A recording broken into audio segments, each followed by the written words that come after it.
transforming musical linguistic objects. Help machines.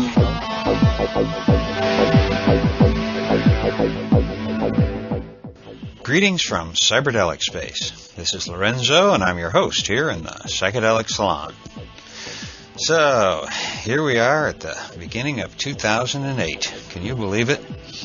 Sometimes it seems as if time stopped, at least for me, way back on New Year's Day of 2000, after the Y2K scare turned out to be a dud. You know, it's almost as if we're still waiting for a shoe to drop, as the saying goes. But nothing earth-shattering happened on that long-anticipated day, and my guess is that the same will be true about the winter solstice in 2012. But I'm getting way ahead of myself here. I'll have more to say about my personal beliefs about 2012 later in today's podcast. But first, I want to send my gratitude and give a big thank you to these fellow saloners who made donations during the past 4 weeks to help with the expenses of these podcasts. And these wonderful people are John P., Stephen B., David G., Dr. Laura, Adam L., and a friend in the Haight-Ashbury. I thank you one and all, including our fellow saloners who have been adding their thoughts to the psychedelicsalon.org blog and to our forum over on thegrowreport.com. Now, how to begin another new year in the salon? That's what I was wondering as my wife and I were driving up the West Coast visiting friends and family recently. Unfortunately, a change in the weather caused us to return home without making it all the way up to the Seattle area, where we'd planned on bringing in the new year with some friends. So, hey, you guys, I hope you had a great time, and sorry we missed it, but we were with you all in spirit.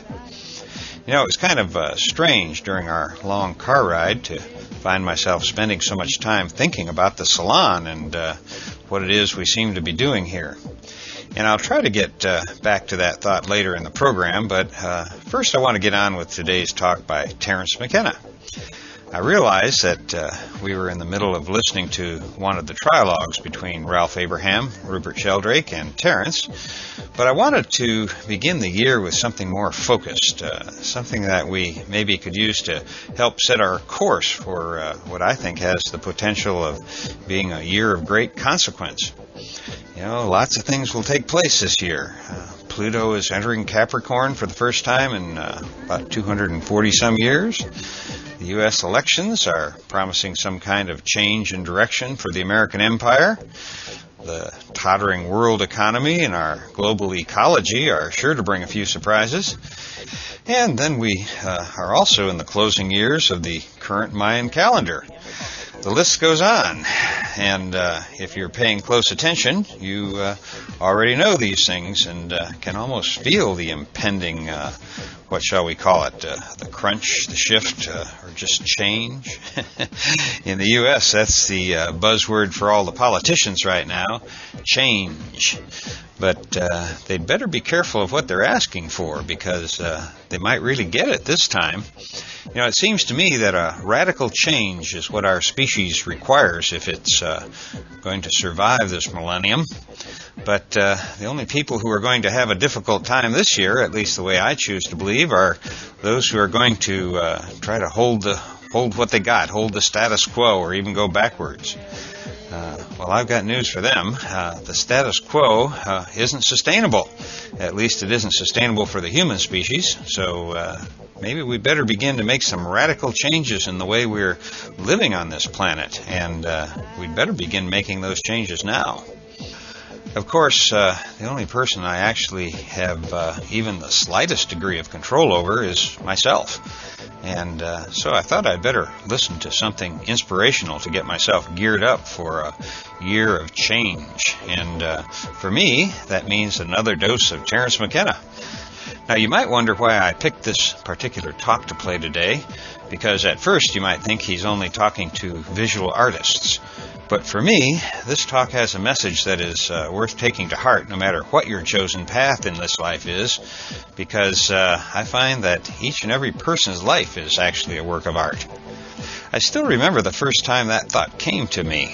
It was when I was in grammar school, and we learned that an artist named Van Gogh had cut his ear off. Now, to be honest, I wasn't all that interested in his painting, at least back then I wasn't. But the fact that he cut his own ear off is what really got me interested in art for the first time. Immediately I went to the encyclopedia to read more about him, and in the process, the story of his life and his paintings kind of became jumbled together in my mind. You know, I saw his paintings and his life of suffering as a single work of art. And it was then that I decided to forego a normal career and instead try my hand at a whole range of experiences. At least that's how I like to rationalize my life now, that a normal career is no longer a possibility. So perhaps I am just rationalizing, but it certainly is more enjoyable to think of my life as a work of art rather than as a long series of false starts while I was trying to figure out what I wanted to do when I grew up. Fortunately, I never grew up. But enough about me. Now it's about you. And the talk I'm going to play for you right now was given by Terence McKenna in Port Hueneme, California, and was sponsored by the Carnegie Museum of Art in Oxnard. And it was given sometime in the early 1990s, no later than 1992 is my guess, and he titled this talk, Opening the Doors of Creativity. As we listen to this talk right now, try to keep in mind what I said about your life being your ultimate work of art. Try to think of yourself as the artist he talks of, and think of this year as a canvas that already has the background faintly traced in, waiting for events to unfold before coming fully into focus. But against this background is where you'll be painting your life this year. And so now, let's open our doors of creativity and see what new thoughts Terence McKenna might have for us today.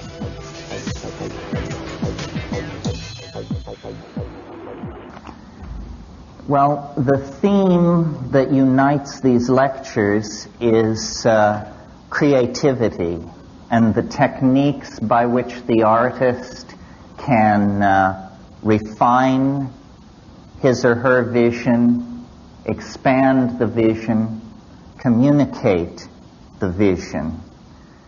And before I get into that issue, I thought I would talk just a little bit about my notion of creativity per se. What is it in and of itself? And when I think like that, of course, I cast my mind back to nature. Nature is the great visible engine of creativity against which all other creative efforts are measured.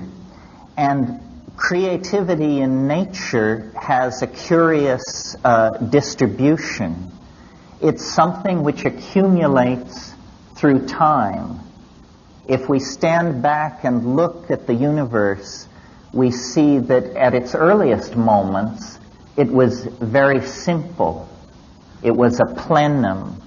It was without characters or characteristics. It was what in Hindu mythology is called the Turaya, which is described as attributeless.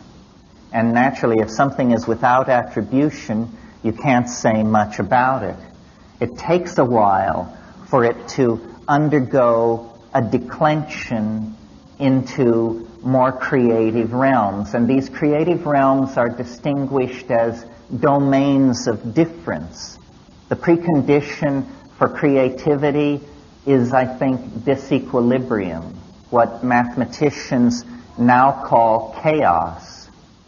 And through the life of the universe, as temperatures have fallen, more and more complex compound structures have arisen. And though there's been, many a slipping back in this process, over very large spans of time, we can say that creativity is conserved, that the universe becomes more creative. And out of that state of creative fecundity, more creativity is manifest. So that from that point of view, the universe is almost what we would have to call an art-making machine, an engine for the production of ever more novel forms of connectedness, ever more exotic juxtapositions of disparate elements. And out of this, I believe, arises implicitly a set of principles that we can then apply to the human artist in the human world. Nature's creativity is obviously the wellspring of human creativity. We emerge out of nature almost, and this idea I think was fairly present close to the surface of the medieval mind, we emerge out of nature almost as its finest work of art. The medieval mind spoke of the productions of nature. This is a phrase you hear as late as the 18th century, the productions of nature. And human creativity emerges out of that, whether you have a model of the Aristotelian great ladder of being or a more modern evolutionary view where we actually consolidate emergent properties and somehow bring them to a focus of self-reflection. Now, I'm sure that we couldn't carry out a discussion of this sort without observing that the prototypic figure for the artist, as well as for the scientist, is the shaman. The shaman is the figure at the beginning of human history that unites the doctor, the scientist, and the artist into a single notion of caregiving and creativity.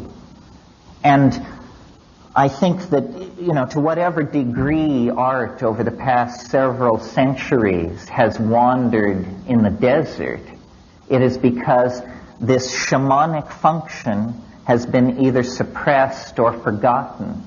And different images of the artist have been held up at different times. The artist as artisan, the artist as handmaiden of a ruling class or family, the artist as designer for the production of integrated objects into a civilization.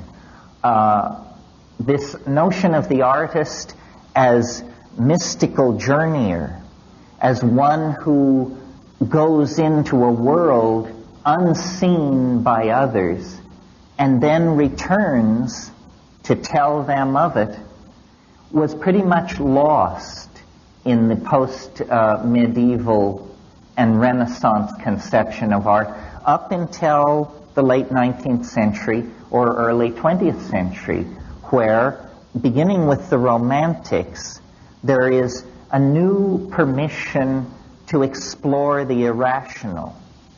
This really is the bridge back to the archaic shamanic function of the artist.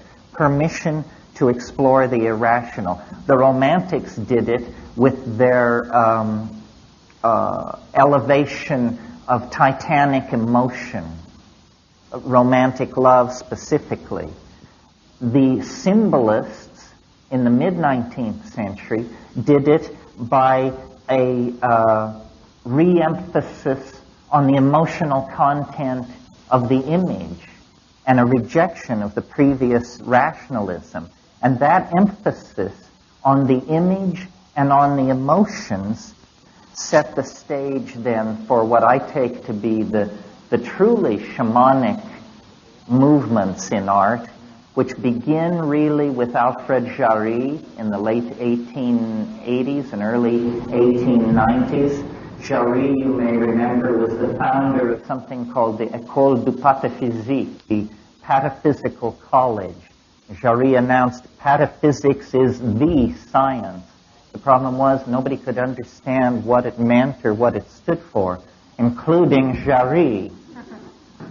Jarry was tight with Lautréamont, who you may recall said, "I am fascinated with that kind of beauty that arises when a sewing machine meets a bicycle on an operating table."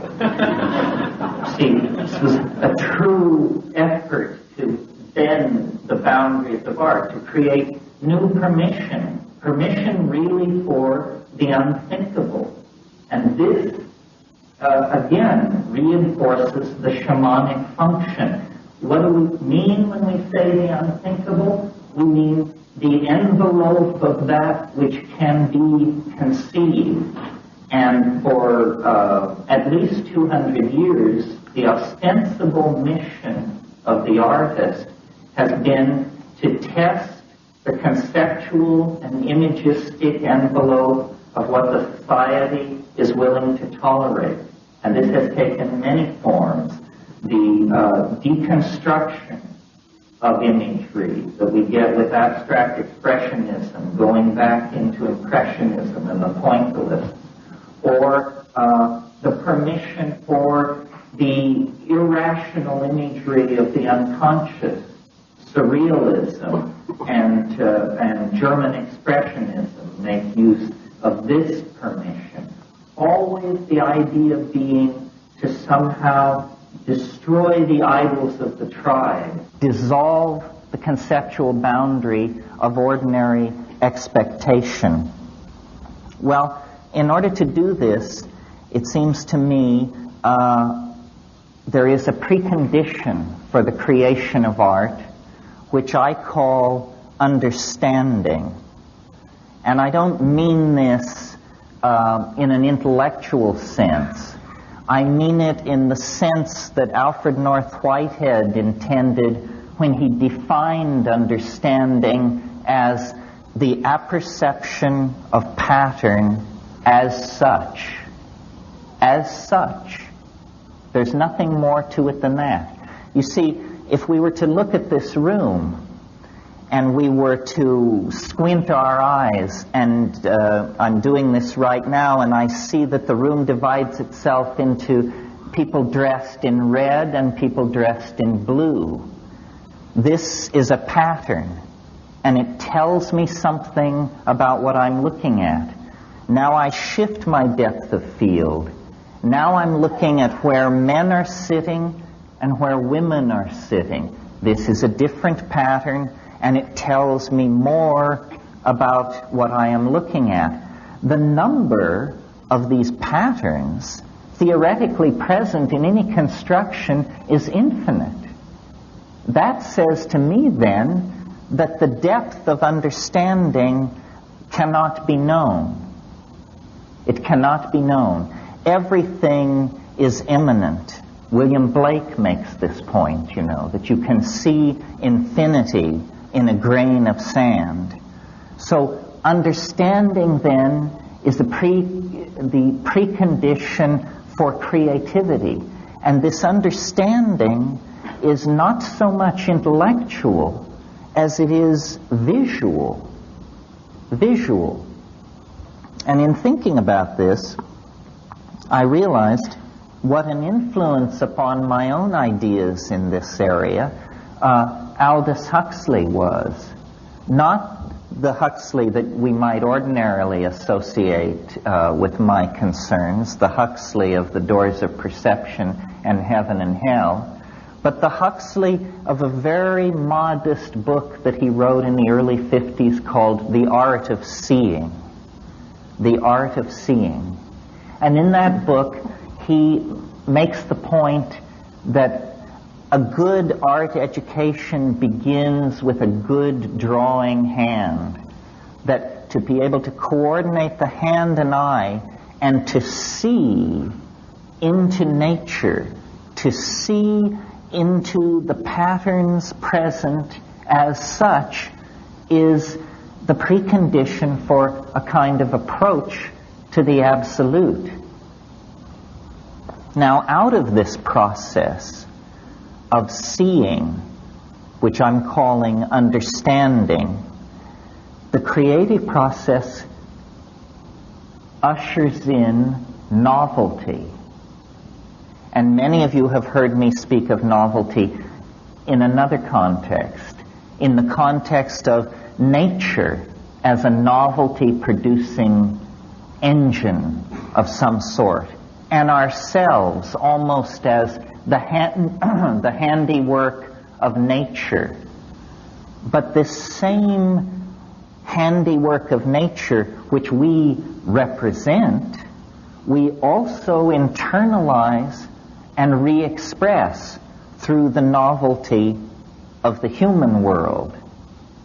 Well, now, if we take seriously the shamanic model as a basis for authentic art, then certainly in the modern context, what we see missing from the repertoire of the artist are shamanic techniques. And it's for the discussion of these shamanic techniques, I believe, that I was brought here this evening. So I want you to cast your mind back to a great seminal moment, germinal moment in the history of human thought, which was about 25,000 years ago. The great glaciers that had covered most of the Eurasian landmass began to melt, and human populations that had been islanded from each other for about 15 millennia began to recontact each other and reconnect. And out of this comes what is called the Magdalenian Revolution from 18,000 to 22,000 years ago. And what it is nothing less than a tremendous explosion of creativity and aesthetic self-expression on the part of the human species. We find for the first time, bone and antler technology takes its place along with stone technology. Musical instruments appear over a wide area. And cave paintings, some paintings in areas and recesses so remote from the surface of the ground that it takes several hours to reach them, are painted and set up in dramatic tableaus specifically designed to bring together sound, light, and dance in hierophanies, extravaganzas of aesthetic output that invoke a kind of transcendent other, that human beings for the first time are trying to come to grips with and make some kind of cultural statement about. And this pulling into matter of the ideas of human beings, first, in the forms of beadwork and chipped stone and carved bone, within 20,000 years ushers into the kinds of high civilizations that we see around us and points us toward the kind of extraplanetary mega-civilization that we can feel operating on our own present like a kind of great attractor. Now, this whole intellectual adventure in exteriorization of ideas is entirely an aesthetic adventure. Until very recently, utility is only a secondary consideration. The real notion is a kind of seizure by the tremendum, by the other, which then forces us to take up matter, clay, bone, flint, and put it through a mental process where we then excrete it as objects that have lodged within them ideas. This seems to be the special, unique, transcendental function of the human animal, is the production and condensation of ideas. And what made it possible for the human animal is language. If you're seeking the thumbprint of the transcendental on the myriad phenomena that compose life on this planet, to my mind, the place to look is human language. Human language represents an ontological break of major magnitude with anything else going on this planet. I mean, yes, bees dance and dolphins squeak and chimpanzees do what they do, but it's a hell of a step from there to Wallace Stevens, let alone William Shakespeare.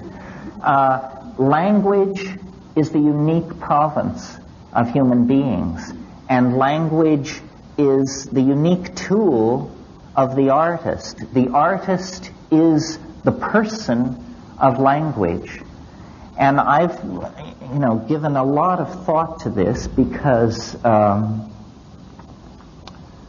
the work that I've done with psilocybin mushrooms and the observations of psychedelic plant use in the Amazon centered around ayahuasca lead me to the conclusion that it is the synergy and catalysis of language that lies behind not only the emergence of human consciousness out of animal organization, but then its ability to set a course for a transcendental dimension and pursue that course against all the vicissitudes of biology and history over 10 or 15,000 years. Language has made us more than a group of pack-hunting monkeys. It's made us a group of pack-hunting monkeys with a dream.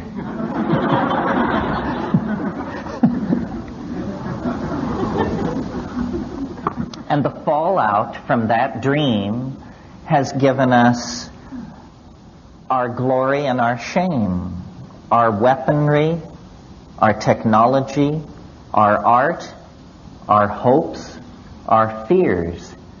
All of this arises out of our own ability to articulate and to communicate with each other. And I use this in the broadest sense. I mean, for me, the glory of the human animal is cognitive activity, song, dance, sculpture, poetry, all of these cognitive activities. When we participate in them, we cross out of the domain of animal organization and into the domain of a genuine relationship to the transcendent.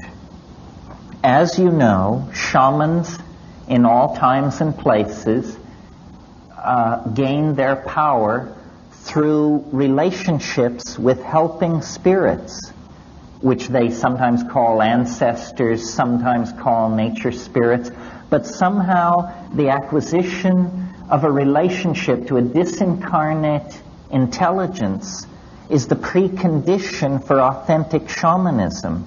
Now, nowhere in our world do we have an institution like that we do not consider pathological, except in the now very thinly spread tradition of the muse, that artists alone among human beings are given permission to talk in terms of my inspiration, or a voice which told me to do this, or a vision that must be realized.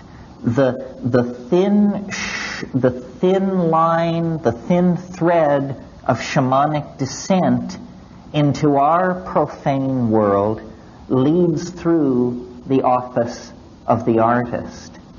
And so, if society is to somehow take hold of itself at this penultimate moment as we literally waver on the brink of planetary extinction, then the artist, like Ariadne following her thread out of the labyrinth, is going to have to follow this shamanic thread back through time.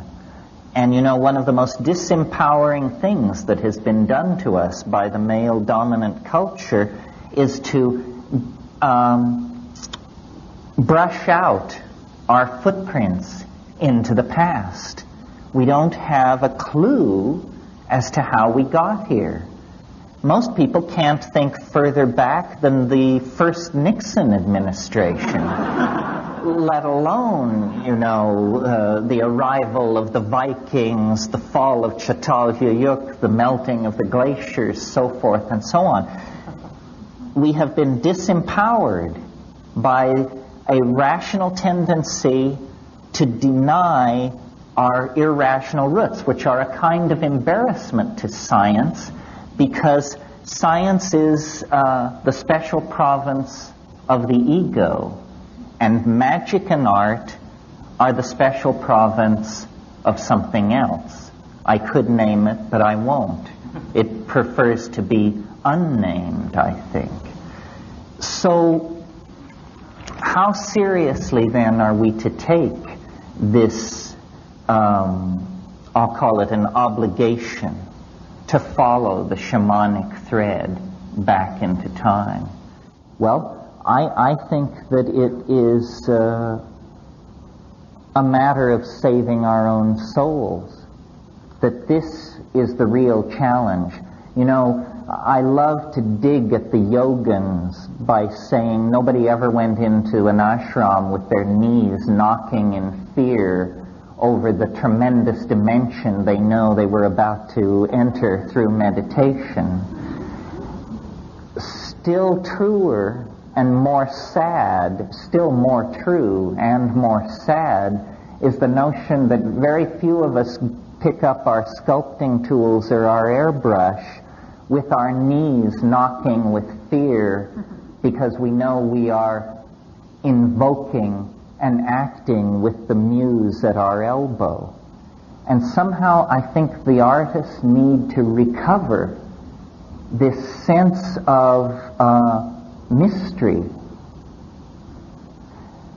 One of the most depressing things to me about the art scene, and I had a chance to reconnect with this because I was just in New York, is it now has a kind of directionless quality. You can go into a gallery and you cannot tell whether it is 1990, 1980, 1970, or 1960, because a kind of eschatological malaise has settled over art. All notion of any forward movement toward a transcendental ideal has been put aside for the exploration of idiosyncratic vision. And I grant you, this is a tension, and perhaps in the question period we can talk about this. There is a tension between the individual vision and the notion of an attractor or a collective vision which wants to be expressed. But to my mind, this is the same dichotomous tension that haunts the individual in his or her relationship to Tao. You know, we don't want to be lost in ego, but on the other hand, if we completely express the Tao, we have no sense of self. The ideal seems to be a kind of coincidentia oppositorum, a kind of literalizing of a paradox, where what we have is Tao, but we perceive it as ego. And in the application of this notion to the art problem, I would say what we need is a situation where schooling, if you want to put it that way, or a tendency toward a coherent vision expressed by many artists, is spontaneous. Each artist imagines that they are pursuing their own vision, yet obviously they are in the grip of an archetype which is rising through the medium of the unconscious. Now, the last time we saw this in American art was in abstract expressionism, which was probably in terms of the values, in terms of tension and the amount of emotional gain between one artistic moment and another. The break between abstract expressionism and what preceded it was the most radical break in American art in this century. Abstract expressionism actually carried us in to a confrontation with what the quantum physicists were telling us, that the universe is field upon field of integrated vibration, that there is no top level, there is no bottom level, that the ordinary structures of provisional space-time are simply that if we can rise out of the human dimension, then we discover these larger, more integrated dimensions where mind and nature somehow interpenetrate each other. A vision like that, a coherent vision, has yet to announce itself here in the post-history, pre-apocalypse phase of things. Well, I guess I have a kind of reactionary side when I think about the creative endeavor.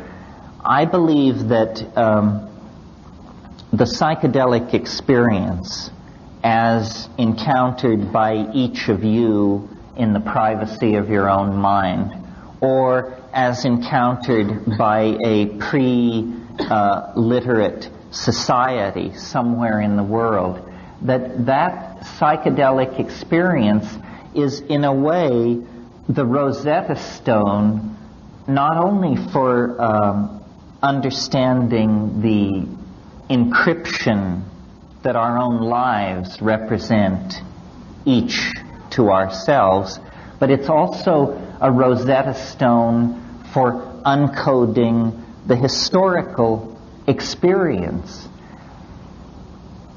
Art is this endeavor to leave the animal domain behind, to create another dimension orthogonal to the concerns of ordinary history. And this orthogonal domain, to my mind, is glimpsed most clearly in the psychedelic experience. The psychedelic experience shows you more art in an hour and a half than the human species has produced in 15 or 20,000 years. Now, this is an incredible claim. This is why I make it. The energy barrier which separates us from this tremendous repository of transcendental imagery is very low. You know, it's a matter of a little personal commitment and the substances which make the transition possible. The perturbation of brain chemistry is easily done. What is not so easily done is the assimilation of the consequences of this act. Ordinarily, we assume that consciousness is channeled between tremendously deep walls, that there is no way to force a confrontation with the other, or the transcendent, or the unconscious. We tend to assume that, we're going to have to do double duty at the ashram for 3 decades before you're vouchsafed even a glimpse into these places. This is not true. Culture, and this is my message to artists and to anybody else who cares to notice, culture is a plot against the expansion of consciousness. And this plot prosecutes its goals through a limiting of language. Language is the battleground over which the fight will take place, because what we cannot say, we cannot communicate. And by say, I mean dance, paint, sing, meme. What we cannot say, we cannot communicate. We can conceive of things that we cannot communicate. And I think every one of us here has done that. And that's a thrilling thing. That is the deep homework. The psychedelic inner astronaut sees things which no human being has ever seen before, and no human being will ever see again. But in fact, this has no meaning unless it is possible to carry it back into the collectivity. And what motivates me to talk to groups like this is the belief that we do not have centuries of gently unfolding time ahead of us in which to gently tease apart the threads of the human endeavor and create a bright new world. That's not our circumstance. This is a fire in a madhouse. And to get a hold on the situation, I think we are going to have to force the issue. Well, one way of forcing the issue, or a chemical definition of forcing the issue when you're talking about a chemical reaction, is catalysis. We want to catalyze consciousness. We want to move it faster toward its goals, whatever those goals are. Well, I believe that to the present moment, language, again in the broadest sense, speech, dance, musical composition, language has just been allowed to grow like topsy. It's been a kind of every man for himself situation. Now, what we really need, as we see ourselves moving from one species among tens of thousands of species on this planet, over the past 10,000 years, we have redefined ourselves. And now, like it or not, we are the custodians of the destiny of this planet. Our decisions affect every life form on the planet. And yet, we are still communicating with each other with the extremely precise medium of small mouth noises mediated by ignorance and hate. This doesn't seem like the way to do business as we approach the third millennium. So, what I'm hopeful for, and what I actually see happening, I think that we're on the right track. The birth of a new kind of humanity is going to take place, but there are still a lot of decisions to be made. How violent shall this birth be? What toll shall it take upon our mother, the earth? What shape shall the baby be in when it finally is delivered? These are the decisions that artists can mediate and control. Most people are afraid of the unconscious. This is why, you can have a psychedelic compound like DMT, which is very much like ordinary brain chemistry, appears completely physiologically harmless, only lasts 10 minutes, extremely powerful, and generally in this society you have no takers.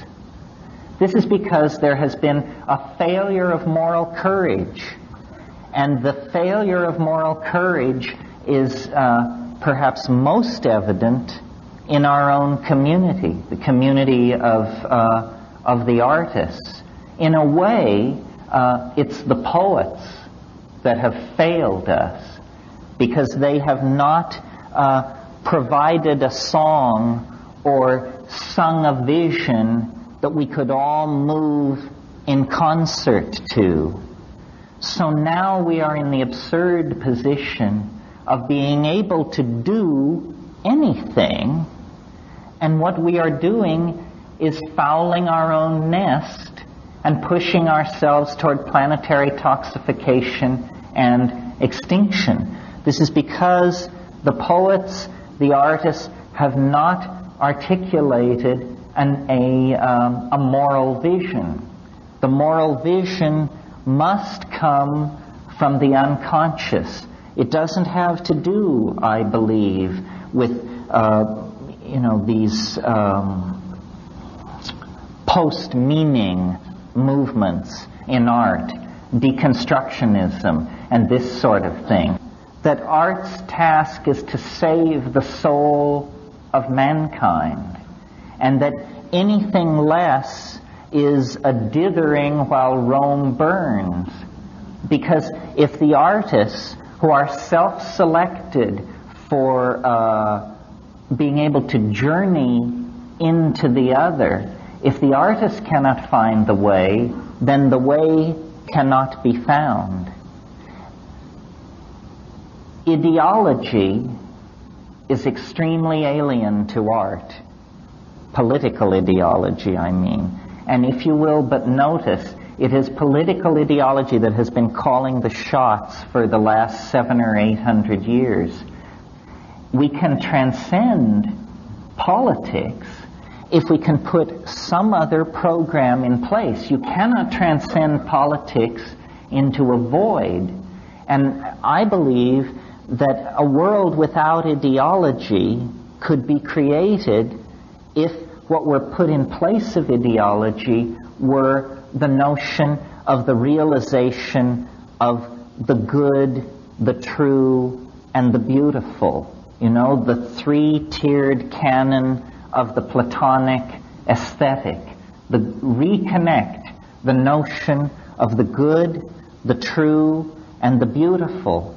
Then use psychedelics to empower the artists to go into this vast dimension that surrounds human history on all sides to an infinite depth, and return from that world with the transcendental images that can lift us to a new cultural level. The muse is there. The dull maps that rationalism has given us are nothing more than whistling past the graveyard by the bad little boys of science. You only have to avail yourselves of these shamanic tools to rediscover a nature which is not mute, as Sartre said in a kind of culmination of the modern viewpoint. Nature is not mute. It is man who is deaf. And the way to open our ears, open our eyes, and reconnect with the intent of a living world is through the psychedelics. Now, as you know, biology runs on genes, and genes are the units of meaning of heredity. But we could make a model of the informational environment that is represented by culture, and in fact this is done. A word has been invented, meme, M-E-M-E, meme. A meme is not the smallest unit of heredity. A meme is the smallest unit of meaning of an idea. Ideas are made of memes. And I think the art community might function with more efficiency in the production of visionary aesthetic breakthroughs if we would think of ourselves as an environment modeled after the natural environment, where we as artists are attempting to create means which enter an environment of other means that are in competition with each other, and out of this competition of means, ever more appropriate, adapted, and suitable ideas can gather and link themselves together into higher and higher organisms. Now, in order for this to happen, there is an obligation upon each one of us to carry our ideas clearly, because in the same way that a gene must be copied correctly to be replicated, or it will cause some pathological mutation, a meme must be correctly replicated, or it will cause a pathological mutation. For instance, I would say what the Nazis did to Friedrich Nietzsche's philosophy was a miscopied meme became a toxic mutation inside a culture. So I would suggest to the people in this room tonight that you take a good look around at who's here. Artistic people, psychedelic people look pretty much like everybody else out in society. But we have come here tonight self-selected for our interest in the empowering capacity of psychedelic plants and the empowering capacity of art. So we represent an affinity group, a population with a potential for mutagenic impact on the ideological structures of the rest of society. So look around. Someone here has what you need. And if you can only figure out who it is, you can make a novel connection to move then into a new level of creativity. Well, what is this new level of creativity? Some of you may be familiar with a theme that was very big in medieval religious art, which was the apocalypse of St. John or of somebody. There are a number of these apocalypses. And I think that many of us may come out of a kind of secular background or have not given this kind of a religious idea too much consideration. But my idiosyncratic conclusion, based simply on trying to be honest about the content of the psychedelic experience, is that human history really is on a collision course with a transcendental object of some sort. It is not going to be business as usual into the endless unfolding confines of the future. The very fact that human history is occurring on this planet, the very fact that a primate has left the ordinary pattern of primate activity and gone into the business of running stock markets and molecular biology labs and art museums indicates to me the nearby presence in another dimension of a kind of hyper-organizing force, or what I call the transcendental object. And I believe that this transcendental object is casting an enormous shadow over the human historical landscape. So that if you're back in ancient Judea, you have an anticipation of the Messiah. If you are at Eleusis, at the height of the practice of the Eleusinian mysteries, you have an anticipation of the dark God. These anticipations of an unspeakable transcendent reality that are always clothed in the assumptions of the individual artist and the society in which he or she is working are in fact genuine, and that you don't have to give yourself over to fundamentalist religion to connect with the fact that human history is an adventure. And this adventure has a number of startling reverses and sudden plot shifts that are very difficult to anticipate, and that we are coming up on one of those. The civilization that was created out of the collapse of the medieval world has now shown its contradictions to be unbearable. And though no one of us knows what the shape of the new civilization will be, somehow in the singing of the ayahuasca songs in the rainforest, in the tremendous hypermetallic transcendental off-planetary flash of psilocybin, in the teaching of the self-transforming machine elves that seem to dwell in the DMT dimension, we see that the ordinary linear expectations of history are breaking down, and that the truth of the immanence of the mystery is breaking through all the structures of denial of the male dominator paradigm that has been in place so long.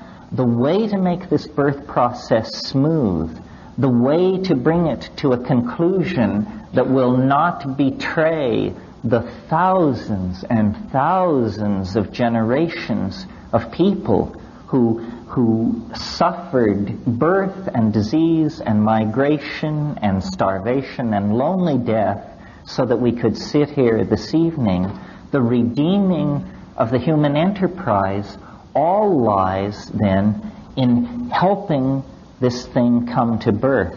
And each artist is an antenna to the transcendental other. And as we go with our own history into that thing and then create a unique confluence of our uniqueness and its uniqueness, we collectively create an arrow out of history, out of time, perhaps even out of matter, that will redeem then the idea that man is good. Redeem the idea that man is good. This is the promise of art, and its fulfillment is never more near than the present moment. Thank you very much.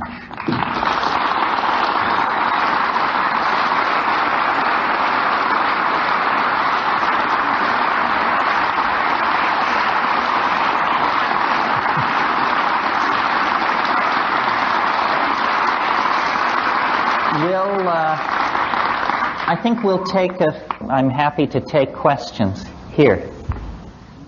That second awareness could become more easily accessible in the spiritual experience. What do you mean by the second awareness? Say a little more about it. Of being aware that other realm is something that's also very personal and... Well, yes, I mean, it seems it's a landscape that begins within the self and seems to extend into the world. I mean, one of the very puzzling things about the psychedelic experience is that it argues that we are not atomic individuals running around in some kind of society, but that if you actually drain the psychic water away, you'll discover that we're all connected at the roots, that it isn't a journey to another world, it's a journey inward to a world that is already present and there.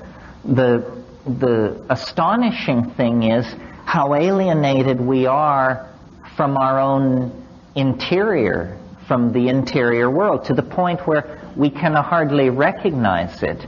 I mean, I've talked a lot about the alien nature of the psychedelic experience and how it seems to be mappable over something as radical as the UFO experience. This is because we truly do not know who we are. The past 10,000 years have been so disempowering to us. We are really like the children of a dysfunctional relationship. You're listening to the Psychedelic Salon, where people are changing their lives one thought at a time. In case you thought you recognized that voice just now, you probably did, because that was the lovely Black Beauty, who is the host of BB's Bungalow, which you can catch over on the Cannabis Podcast Network at dopefiend.co.uk, along with a whole range of other interesting podcasts. Well, where to begin after a heavy dose of the Bard McKenna, huh? In the comments section of one of my blogs the other day, fellow saloner Dr. Laura posted several questions, and one of them was, is there another someone who has even a part of TM's bardic and intellectual capacity to hear now? Well, I'm sure there probably are several people like that walking around with us right now, but so far I haven't been able to find any of them. And what to me seems so unique about Terence McKenna was the fact that he combined several, sometimes contradictory roles. He was a mystic, a philosopher, a poet, an intellectual, and at times a crank, and often cranky, I'm told. So combine all of that with the bardic role he fell into, and you have a hard combination to come up with again. But, at least for me, the one thing that set Terence apart from the equally great minds of some of his contemporaries is his ability to not take himself too seriously and admit to the fact that we are all still just groping around in the dark for a few solid answers about existence. And unlike some other eggheads I've met, Terence was always able to laugh at himself. But nonetheless, he truly did have a remarkable mind. Just think about a few of the things he said in this talk we just listened to. Ideas like the precondition for creativity is, I think, disequilibrium, what mathematicians now call chaos. Well, Terence, if disequilibrium is conducive to creativity, it looks as if we're about to enter a highly creative year. And do his words about the shamanic function of the artist of life, hold any interest for you? Remember what he said? This is really the bridge back to the archaic shamanic function of the artist. Permission to explore the irrational. Hey, these seem to be pretty irrational times to me. Maybe we should go exploring. For example, here's an idea that one of our fellow saloners, Zach Crow, is exploring and has asked for some help with. I'll read you part of an email he sent me last month. I was wondering if you could point me in the right direction with something. In the Syntax of Psychedelic Time podcast, Terence mentions making projections of the time wave of individuals to show the rise and fall of novelty. He says you cannot determine the nature of the change, but only observe times of extreme novelty or habit. However, he used the I Ching as a base, which is a category for the elements that make up the substance of time. Is there ever any mention by him of taking specific points on the time wave and generating an I Ching hexagram for that time?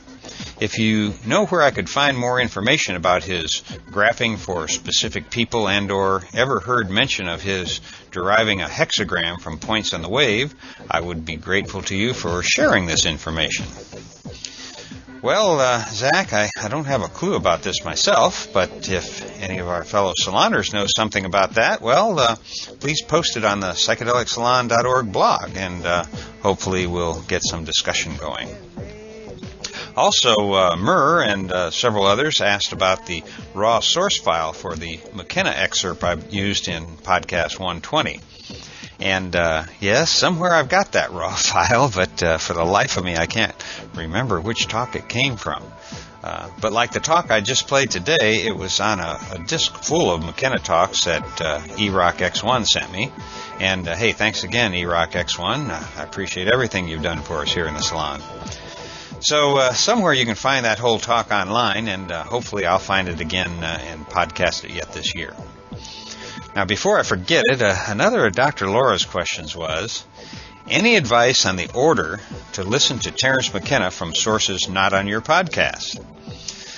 Well, just now I Googled Terence McKenna in quotes, followed by MP3, and came up with 25,000 hits. So I see what you mean. It's really kind of overwhelming. But fortunately, Terence was almost always in good form and interesting, so you probably can't go wrong just following your instincts and click away until he says something that holds your attention.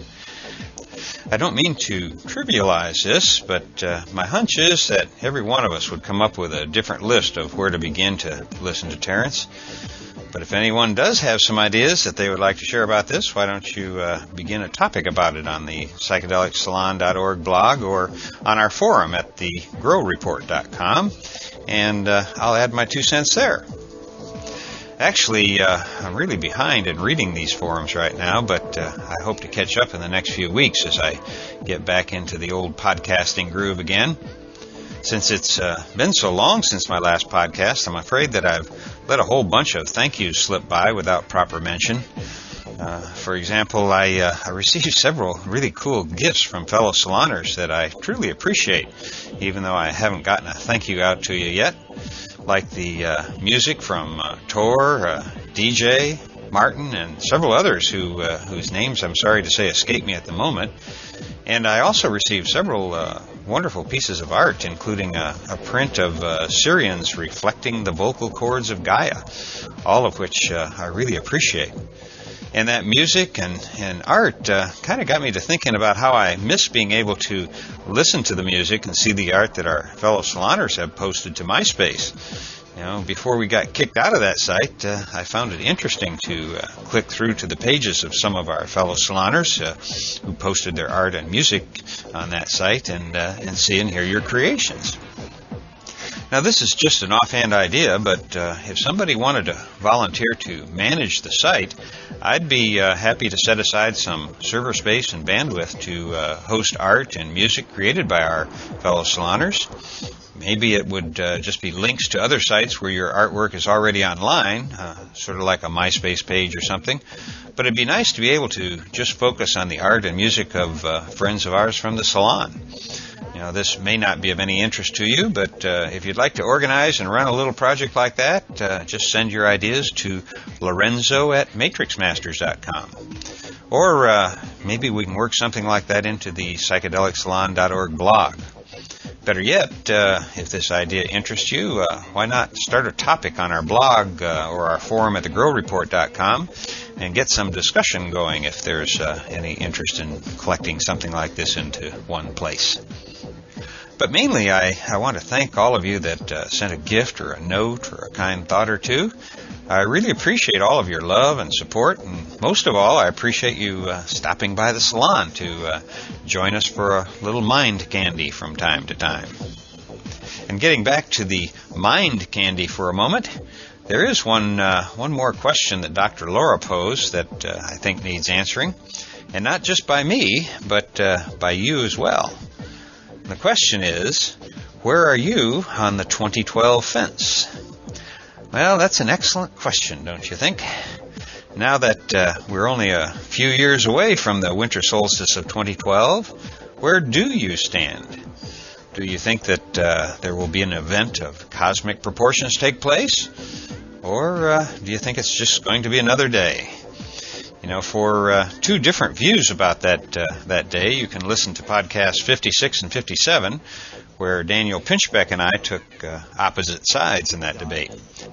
I'll spare you the details, but basically Daniel, and a significant number of my other friends, I might add, hold the belief that some sort of cosmic event will take place at that time. For my own part, I'm sorry to report that I'm much more pedestrian in my beliefs. But my hopes are a completely different thing. My hope is that on the morning after the winter solstice of 2012, Daniel will come knocking at my door all dressed in his finest feathers and light and will say, "See, I told you so." I really do hope that Daniel and all of my other friends will stop by to say that. But what I choose to believe is that it'll be 1,000 years from now before historians look back and say, you know, the generations that lived on either side of 2012 really did bring about a major change in the way we humans live on this little planet. You know, just like now we can look back on the year 1500 and say that about the women and men who were alive at that moment in time. So I'm looking at 2012 as the beginning of the next phase of my life. No matter what everybody else on this planet does, I'm going to do my best by then to be as far off the energy grid as possible and to be eating only food grown close to where I live. Now that may not seem like very much in the grand scheme of things, but at least it's something I can achieve even with limited resources. For you, there may be other things you can do during the next 4 years so that come the winter solstice of 2012, you can also say that you're living in a new and better world than the one you now find yourself in. I don't know what those things are, but I bet you can figure them out if you spend a little time thinking about it. True, the world could magically change for the better overnight. But what you can count on is that your world can magically change for the better simply by changing your attitude about your life. You know, if you see your life as a work of art, well, make sure it doesn't have too much gloom in it. Maybe you should add some lighter colors here and there. You certainly have an interesting backdrop to work with this year, and some challenging energy is also heading your way. You know, I can hardly wait to see what you do with it. In fact, to reinforce the new commitment that you may have to become a shaman artist and to live this year as if it were a work of art, I'm going to close this podcast a little differently and replay a brief comment that Terence just made about finding your muse. As you know, shamans in all times and places gain their power through relationships with helping spirits, which they sometimes call ancestors, sometimes call nature spirits, but somehow the acquisition of a relationship to a disincarnate intelligence is the precondition for authentic shamanism. Now, nowhere in our world do we have an institution like that we do not consider pathological, except in the now very thinly spread tradition of the muse, that artists, alone among human beings, are given permission to talk in terms of my inspiration, or a voice which told me to do this, or a vision that must be realized. The thin line, the thin thread of shamanic descent into our profane world leads through the office of the artist. And so, if society is to somehow take hold of itself at this penultimate moment, as we literally waver on the brink of planetary extinction, then the artist, like Ariadne following her thread out of the labyrinth, is going to have to follow this shamanic thread back through time. And you know, one of the most disempowering things that has been done to us by the male-dominant culture is to brush out our footprints into the past. We don't have a clue as to how we got here. Most people can't think further back than the first Nixon administration. let alone, the arrival of the Vikings, the fall of Çatalhöyük, the melting of the glaciers, so forth and so on. We have been disempowered by a rational tendency to deny our irrational roots, which are a kind of embarrassment to science, because science is the special province of the ego, and magic and art are the special province of something else. I could name it, but I won't. It prefers to be unnamed, I think. So, how seriously then are we to take this, I'll call it an obligation, to follow the shamanic thread back into time? Ah, yes. And how seriously are we to take the challenge of turning this year into a magical work of art? For now, this is Lorenzo, signing off from Cyberdelic Space. Be well, my friends.